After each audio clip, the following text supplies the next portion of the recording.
3-ball juggling, cartoon juggling edition.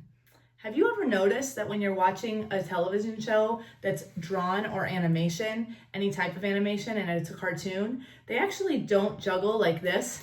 This is not how juggling is drawn, even though this is how juggling is actually done.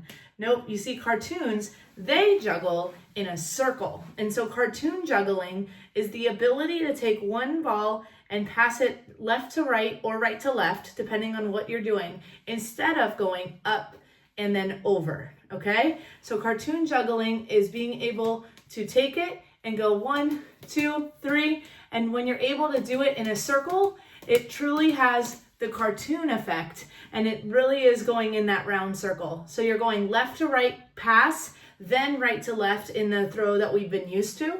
That's cartoon juggling. It makes it a lot faster. It's how a lot of people will juggle with 2.